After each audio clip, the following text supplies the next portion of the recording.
John యేసయ్య నామంలో daily మన్నా అనే వాక్య ధ్యానంలో మిమ్మల్ని ఆహ్వానిస్తున్నాం.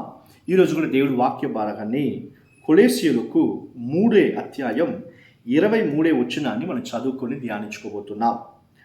ప్రభు వలన స్వాస్థ్యమును ప్రతిఫలముగా పొందుదుమని ఎరుగుదురు గనక, నెక్స్ట్ వాక్యం చెప్తుంది, మనుషుల కోసం మనుషుడు నిమిత్తంగా ఏమి చేయకుండా దేవుడి నిమిత్తంగా మీరు చేసేటప్పుడు దానికి తగిన ప్రతిఫలాన్ని మీరు పొందుకుంటారంట. హల్లెలూయా. అయితే దేవుడి కోసం ఎలా చేయాలంటే మనసు పూర్తిగా చేయాలి. చూడండి, మీరు దేవుడి కోసం చేసేటప్పుడు ఖచ్చితంగా దేవుడు దానికి తగిన ప్రతిఫలాన్ని దేవుడు ఇవ్వబోతున్నారు. You are going to inherit God's ఇన్హెరిటెన్స్ని. దేవుడు మీకు ఇచ్చే స్వతంత్రాన్ని మీరు అనుభవించబోతున్నారు. ఒకవేళ మీరు చేసే మంచి కార్యానికి మీ కుటుంబంలో ఉండేవాళ్ళు, మీ ఫ్రెండ్సో, మీ ఆఫీస్లోనో మిమ్మల్ని ఎవరు అప్రిసియేషన్ చేయలేకపోయినా దేవుడు మాత్రం అలా ఉండే దేవుడు కాదు. ఆయన ఖచ్చితంగా నిన్ను ఆయన ఆశీర్వాదముతో నిన్ను నడిపించేది చూస్తా. బైబిల్లో అబ్రహాం అనే ఒక మనుషుడు ఉన్నాడంట.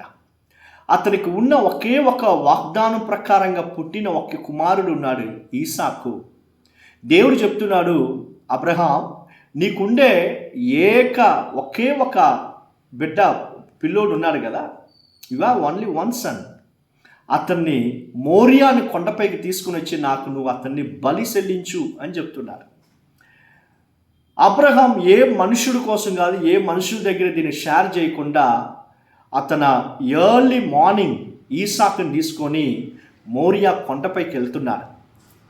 దేవుడి కోసమే అతను దేవుడు చెప్పిన మాటకు లోబడి అతను తీసుకొని పోయి బలి ఇచ్చేటప్పుడు దేవుడు చెప్తున్నాడు, ఇంక చాలా ఆపు, నువ్వు నా పక్షంలో ఎంత లోబడుతున్నావు, నా కోసం నువ్వు ఏం చేస్తున్నావు అని చెప్పి నేను చూశాను కాబట్టి ఇదిగో నిన్ను, నీ సంతతిని నక్షత్రంలాగా నేను ఎక్కువ చేయబోతున్నా. I'm going to increase your descendence generation like a stars. నక్షత్రంలాగా నీ సంతతి నేను ఆశీర్వదించి వర్ధిల్ల చేయబోతున్నానని యెహోవా దేవుడు అబ్రహాముకి వాగ్దానం ఇచ్చింది మాత్రం కాదు, అలాగనే చేశారు. చూడండి, మీరు దేవుడి కోసం ఒక కార్యం మీరు చేసేటప్పుడు, మనసు పూర్తిగా చేసేటప్పుడు దేవుడు దాన్ని చూసి మిమ్మల్ని ఆశీర్వదిస్తారు. God will appreciate you. ఆయన మీకు ఇచ్చే స్వతంత్రాన్ని మీరు అనుభవిస్తారు, ప్రతిఫలాన్ని మీరు పొందుకుంటారు. మీరు చర్చికి మీరు ఇచ్చే కానుకల్ని దేవుడు చూస్తున్నారు. పాస్టర్ కోసం మీరు ఇయ్యలేదు, దేవుడి కోసం ఇస్తున్నామని చెప్పి ఆ ఒక యాటిట్యూడ్లో మీరు ఇచ్చేటప్పుడు ఖచ్చితంగా దేవుడు దాన్ని తగిన ప్రతిఫలాన్ని మీకు ఇస్తాడంట.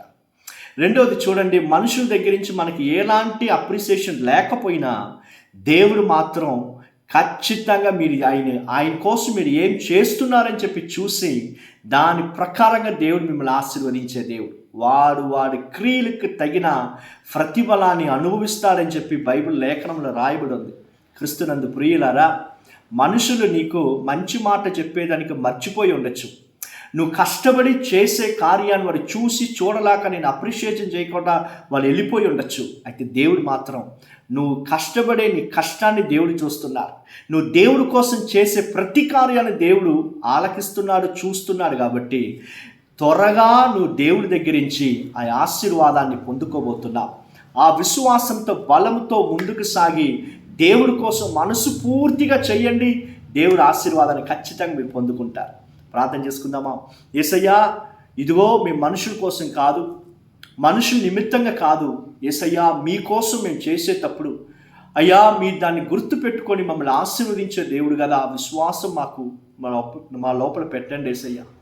టచ్ ఈచ్ అండ్ ఎవ్రీబడి ఉన్నారు. ఎవరందరూ ఏ అవసరంలో ఉన్నారో యేసయ్య నామంలో అవసరాలని సంధించి మీ పిల్లల్ని స్వస్థపరచండి, గొప్ప కార్యాలు చేయండి. యేసయ్య నామంలో ప్రార్థించి అడుగుతున్నాం తండ్రి. Amen. God bless you. God bless you all.